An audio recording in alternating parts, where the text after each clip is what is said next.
अभी हम पढ़ेंगे structure of nephron. Structure of nephron, structure of nephron. एक किडनी के अंदर 1 मिलियन नेफ्रॉन्स होते हैं एंड नेफ्रॉन्स, हर नेफ्रॉन का साइज, एक किडनी के अंदर 1 मिलियन नेफ्रॉन होते हैं और इसका साइज जो है हर एक नेफ्रॉन का कितना होता है, 3 सेंटीमीटर। ठीक है। अब नेफ्रॉन्स कॉर्टेक्स में भी होते हैं और मेडुला में भी होते हैं, किडनी के दोनों पोर्शंस में। Nephrons depending on their position, nephron दो तरीके के होते हैं। वो नेफ्रॉन जो कॉर्टेक्स में होते हैं उन नेफ्रॉन्स को कहा जाता है कॉर्टिकुलर, कॉर्टिकुलर नेफ्रॉन, कॉर्टिकल नेफ्रॉन। और वो नेफ्रॉन जो मेडुला में होते हैं, ज्यादातर मेडुला में पोर्शन उसका होता है, कुछ कॉर्टेक्स में भी होता है, उसको बोला जाता है जक्स्टा मेडुलरी नेफ्रॉन। तो दो तरीके के नेफ्रॉन होते हैं, कॉर्टिकल नेफ्रॉन और जक्स्टा मेडुलरी नेफ्रॉन। ठीक है। तो इसको जरा ध्यान देते हैं, समझते हैं कि कॉर्टिकल नेफ्रॉन और जक्स्टा मेडुलरी नेफ्रॉन कहां पर और कैसे होते हैं। जो कॉर्टिकल नेफ्रॉन होते हैं ये कॉर्टेक्स में होते हैं और ये होते हैं 80% of the nephron, total nephron 80%। और जक्स्टा मेडुलरी ये टोटल कितने होते हैं, 20%। यानी ये नेफ्रॉन जो यहां पर है ये कॉर्टेक्स का रीजन आ गया, कॉर्टेक्स का, इसको बोलेंगे कॉर्टिकल नेफ्रॉन जो यहां होते हैं। और जो इधर होते हैं ये जो यहां से यहां तक जो रीजन है, ये कौन सा रीजन आया, मेडुला वाला, तो जक्स्टा मेडुलरी ये वाले नेफ्रॉन। फर्क सिर्फ ये है कि कॉर्टिकल वाले नेफ्रॉन थोड़े छोटे होते हैं इन साइज, जैसे आप देखोगे ये यहां से यहां तक है। ठीक है।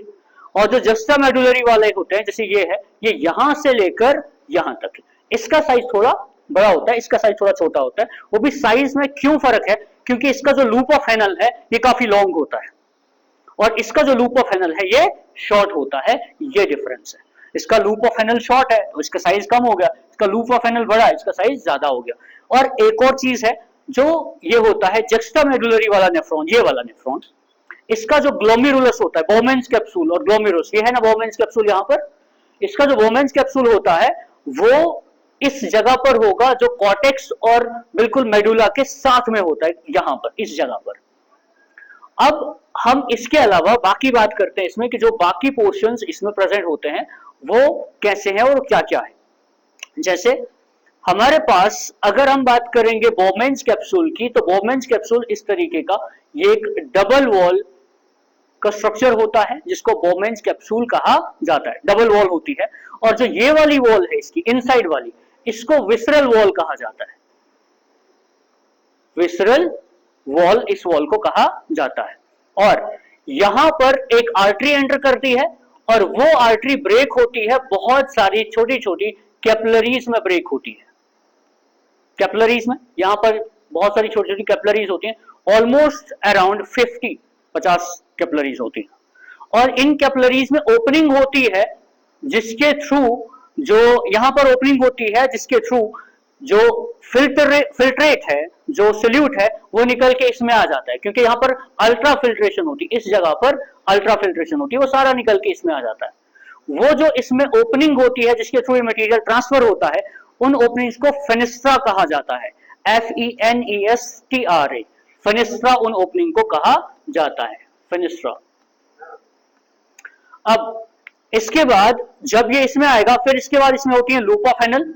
और जो लूप ऑफ हेनल है, अब अगर आप इनको देखोगे, जैसे ये आ गया बोमेंस कैप्सूल, ये आ गया बोमेंस कैप्सूल, ये आ गया glomerulus, glomerulus, Bowman capsule plus glomerulus को कहा जाता है, दोनों को कलेक्टिवली मालपिजियन ट्यूब्यूल्स कहा जाता है।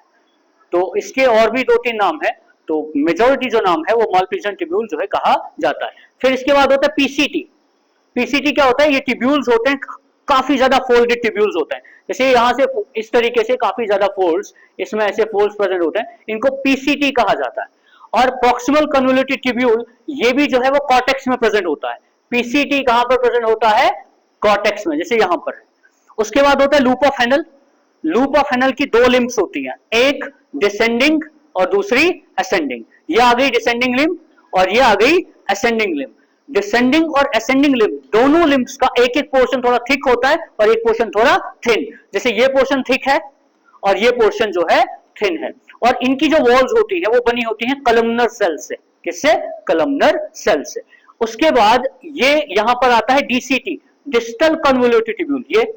और उसके बाद ये जो ट्यूब्यूल है इसको बोलते हैं कलेक्टिंग ट्यूब्यूल। ये जो यहां पर है इसको बोला जाता है कलेक्टिंग ट्यूब्यूल। अब मिसाल के तौर पर ये एक नेफ्रॉन का कनेक्टिंग ट्यूब्यूल है, ये दूसरे का है, ये थर्ड का, ये फोर्थ का, ये फिफ्थ का, वैसे ये सिक्स्थ का, सेवंथ का, एट्थ का, नाइन्थ का।